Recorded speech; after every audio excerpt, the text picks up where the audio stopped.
Well, hello, everyone. So glad you're able to join us again for another edition of the Pomona Promise podcast. My name is Jeff Johannsen. I am the Executive Director of Pomona Hope, and I'm also the Chair of the Community Engagement Board. I'm very happy. Our guest today is Monique Manzanares, who is the CEO of the Pomona Chamber of Commerce. So welcome, Monique. Thank you. Thank you for having me here tonight.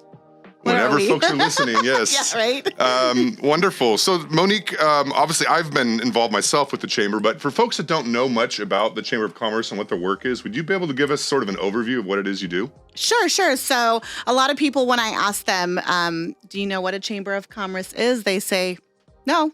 Or, oh yeah, you're part of the city. So no, we are not part of the city. However, the city does support our efforts in supporting small businesses. So we are a nonprofit, a 501c6, a membership-driven organization that really our sole purpose is to support the small business community. Obviously, we have, businesses of all sizes, but our main goal is to really reach out to those businesses that are underserved, may not have the resources, and so that's where we come in and we really help them with the resources that they need to be successful. Wonderful. So if I was a small business owner and I had heard about the chambers, folks are telling me, hey, you should, that's actually what happened to me. Folks said, you should get involved with the chamber. Right. And so I started checking it out. But what would you tell someone? Like, what would be the benefits that I would see if I was participating? Well, first I asked anybody that's interested in joining the chamber, I asked them, what they're currently doing and what their needs are. So I can't help somebody unless I know what their needs are. And so like, say, for example, you guys are a nonprofit, right? Mm-hmm. So a lot of times the nonprofits will come to us and say, well, we're just looking to get connected to the community. We're looking to make connections. We're looking, possibly for some grant funding opportunities. And so that's where I come in and say, hey, we have great relationships within our city. We pride ourselves on, the relationships that we've cultivated throughout the years. And not only that, on our board of directors, it reflects our community. And so we have access to those individuals. So if you're looking to get connected to the school district, I can say, hey, Jeff, we have an amazing relationship with the school district. I can help you connect with them and potentially create a partnership there. So that's what we really pride ourselves on doing. Wonderful. That's fantastic. That's great to hear. How did you first get involved with the chamber? What was your entry point? So with the Pomona Chamber or just in general? Oh, well, I was asked about the Pomona Chamber, but it could be in general as well. Yeah. So a lot of people don't know this about me. I'm actually a retired correctional officer. And so in redefining my purpose in life, I knew that I wanted to get involved in something that had meaning to it. That was my passion, and I had a purpose to do it. And so about 14 years ago, I actually got connected with a Chamber of Commerce when I lived in the Central Valley. And, it was fun. My friend was running for Congress. And so that was a way for us to get out there and help her campaign and meet individuals. And so, along the journey, I just really got connected, really understood what it meant to be part of the community, and had a network. So I joined the chamber. Eventually, I joined the board of directors. Uh-huh. And so fast forward 10 years later is when I got introduced to the Pomona Chamber. I started off as an ambassador, actually as a member first, then an ambassador. And then eventually I worked my way onto the board of directors. And so, I'm from Pomona. I grew up in Pomona. My parents still live here. And so my whole idea of coming back to the city was to get involved and to take what I learned in the Central Valley and bring it here. And so I didn't know exactly what I wanted to do, but somehow the chamber created that pathway for me. And now I'm 4 years into it. That's wonderful. That's wonderful. You mentioned a moment ago an ambassador. What is a chamber ambassador? What do they do? Sure. So you know very well. I didn't know. So for those of you that don't know what an ambassador is, really they're the face of the chamber. So, a lot of times I like to take a back seat. I like to just kind of cultivate those relationships with other businesses and community members. And so the ambassadors really are the individuals that are out there on the day-to-day that are, working within their capacity where they work, where they live, and spreading the news of the chamber, so to speak, right? I kind of look at it as evangelizing. They go out there and they talk about the great things that the chamber is doing, the resources, the benefits that we're able to provide, and really, they're that spokesperson for the chamber. Wonderful. That's Which, great. Which, by the way, you do very well. Well, I have a lot of fun. I in my own personal life, like to try to support like the mom and pop, the small businesses. And so when there's a new business that's having like a ribbon cutting or something, I get very excited because I want to wish them well. And not just, myself individually, but to be able to do that on behalf of the chamber has been a real pleasure. So yeah. Good, very good. Yeah. Well, you've been a huge asset, Thank and you're you. also a board member. I don't know. Did you say that already? I did not say that. I am also. I'm bragging for you. Yes. Well, and my entry, I think, in some ways was similar to yours. Someone said, "Hey, you should start going to the networking lunches," and so I did, and then from there, I just kind of got more and more involved. Especially, I think, if I could toot the chamber's horn, I would say, especially during the pandemic, right, when all the different types of networking and connections that I had been a part of, most of them completely kind of shut down. Right. I wasn't seeing anyone in person, and the chamber does what they call what are the Friday coffees? Coffee connections. Thank you. The coffee connections. And during the heart of the pandemic, Monique decided to move those to be on a weekly basis instead of a monthly basis. Right. And I found that really beneficial to have a Friday morning where I knew, okay, I'm going to see friendly faces. Yes. We're going to chat about the struggles that we're having. So I thank you for doing that during that season. Yeah, and I get chills as you're talking about that, because that was really a space. It was intended to be a space where we were able to get together and network. But honestly, it was more of a peer support for me. Yeah. Like you had said, we were able to log on, see familiar faces, but we were able to talk about what we were going through, the struggles that we all were facing. It was such a new time for us. And to be able to know that every Friday we were going to be able to see those same individuals as we did pre-pandemic, and to be able to bounce ideas off of one another, to be able to share the same struggles that we have, and to know that we're not the only ones. Right. And so that was very therapeutic for me. And I think that's what helped me. And I know that's what helped me get through the pandemic. Yeah. And I say it time and time again, it's because of you guys. And every Friday that we would log on, I would thank you guys for being there, because it was so meaningful to me. So thank you. Wonderful. Well, it was meaningful to me as well. So I thank you for organizing that. Yeah, absolutely. Yeah. Wonderful. Well, we're going to have to take just a quick break. We'll be back in just a few minutes to share some more, learn some more from Monique Manzanares, the CEO of the Pomona Chamber of Commerce. All right. Yeah, so the Pomona Chamber of Commerce, we are located at 101 West Mission Boulevard in the city of Pomona. You could find us on the World Wide Web at www.pomonachamber.org. We're also on Instagram, Pomona Chamber, as well as Facebook. So don't forget to follow us.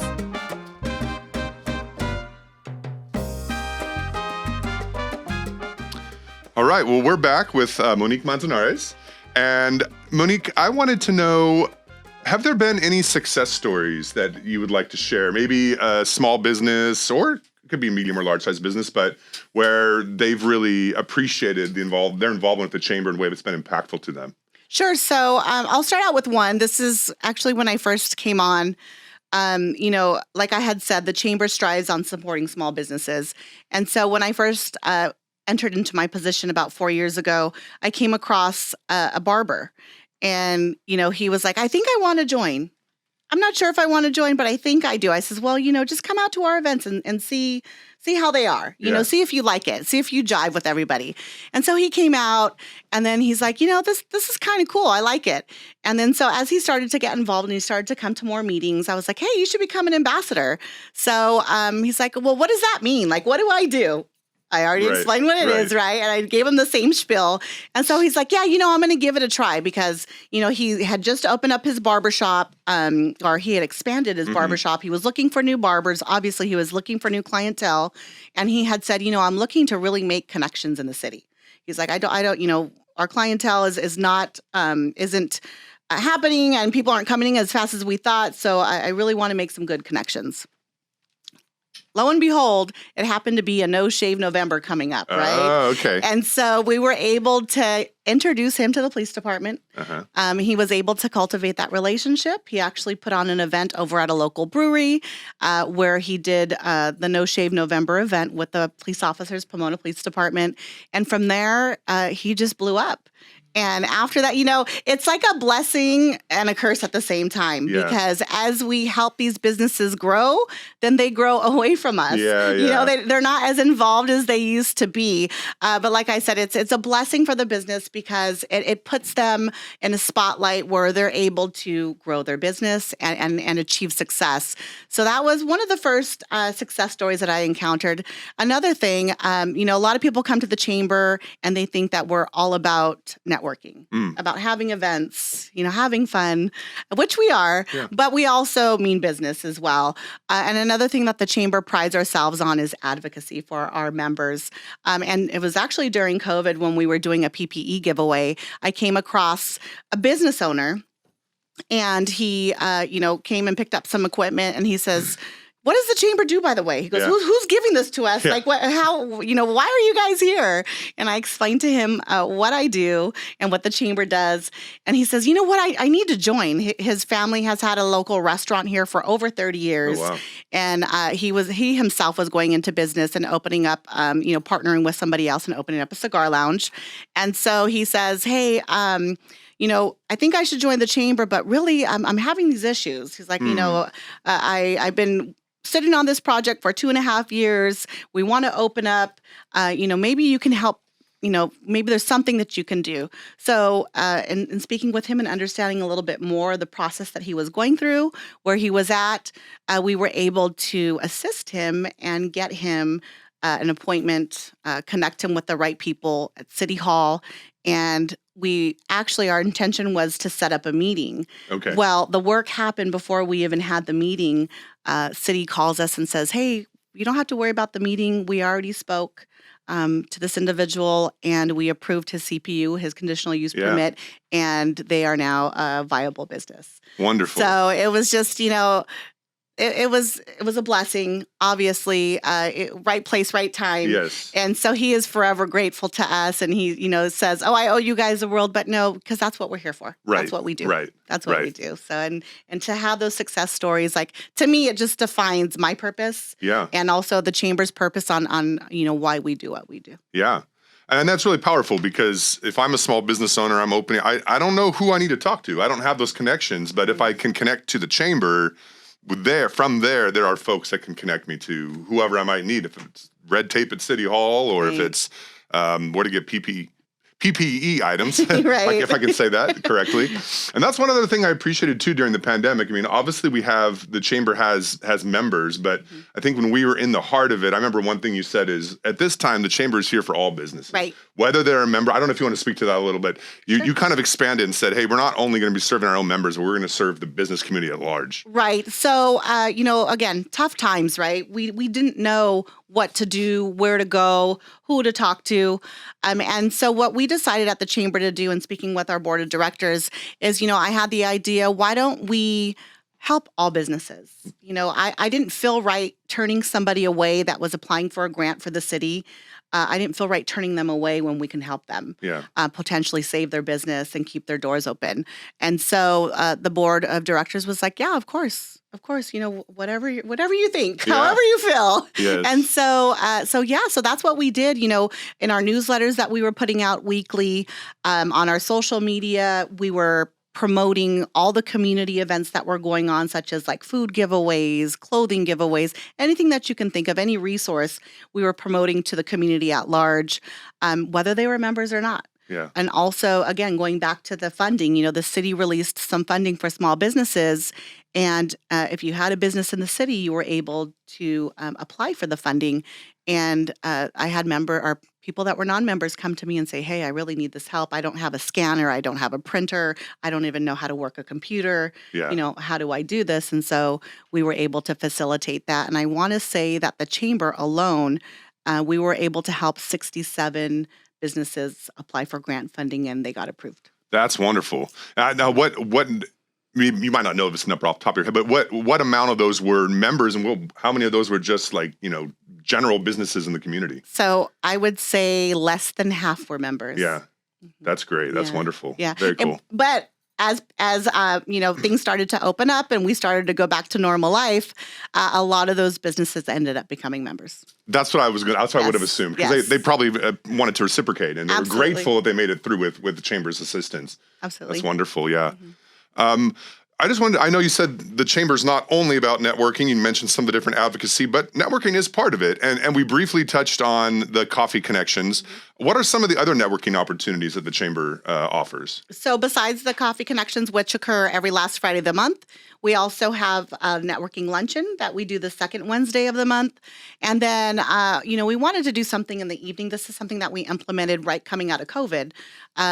We wanted to do a monthly event where we labeled it Cocktail Connections, where individuals can get together and have a cocktail, have some food, and really no programming, just networking. Mm-hmm. And that's it. And so that's been very successful. So we if we don't have a Cocktail Connection event once a month, then we at least do a multi-chamber mixer. Okay. And those have been very successful. Yes. We've had like 200 plus at some of these events.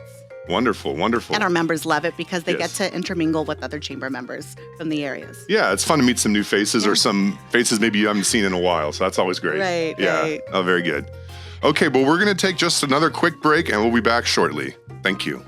Hey everybody, what's up? This is Monique. I am the president and CEO of the Pomona Chamber of Commerce, and this month is Women's History Month.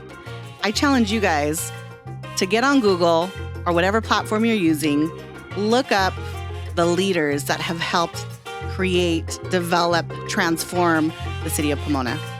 It's a challenge. Go for it. I dare you.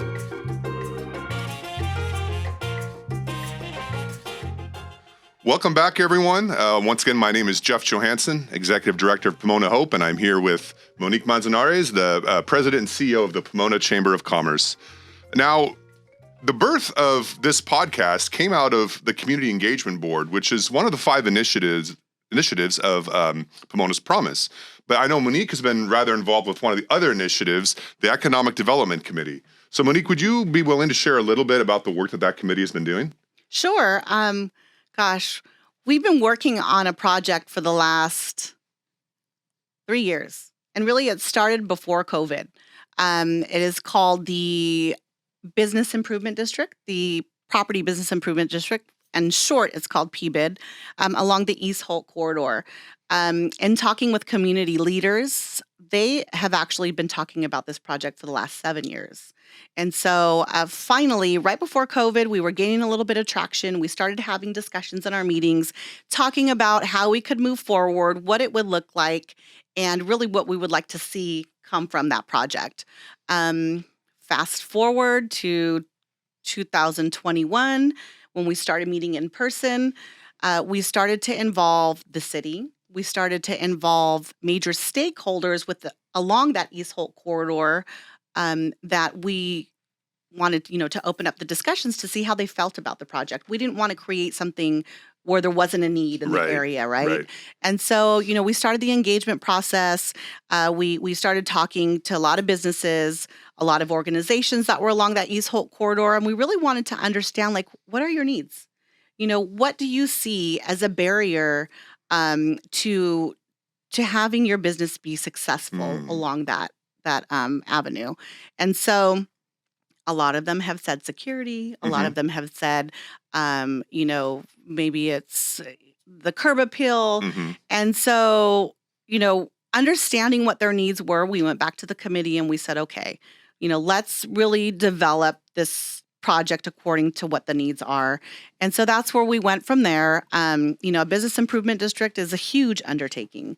I myself can't do it alone. I have an amazing co-chair who's Hector Lopez. He's a local commercial real estate agent. And, we've also had some really key players that have come in to help us really form this project. And so where we're at right now, we just released not we, but the city just released a RFP, a request for proposal, to hire the consultant to put together the numbers and actually get this project off the ground. Wonderful. So we are so excited because, as I had mentioned, pre-COVID, we were having the discussions. Coming back from COVID, we really started to be intentional about what we wanted to do and engaging the business or the property owners. And now it's coming to fruition. It's almost like, is this really happening? I have to pinch myself and say, all the hard work, all the hours that we put into this project, like, wow, it's really coming together. And so, like I had said, we have some great partners that have helped us along the way. During COVID, the mayor created this COVID-19 action team. Part of the action team was the Economic Development Committee. And so from there, we were able to pull more committee members and get them really involved in what we were doing.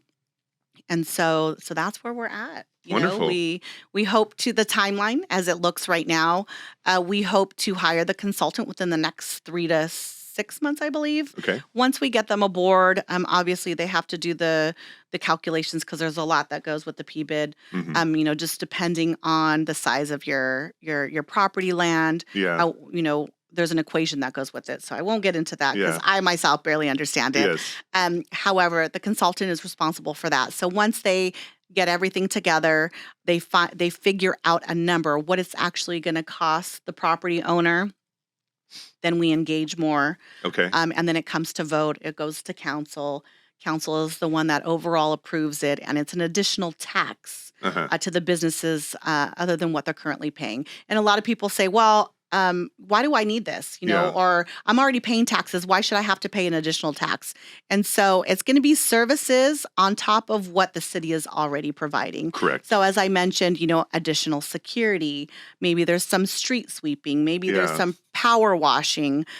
So whatever the property owners decide is the services that they want, we're gonna go with and move forward.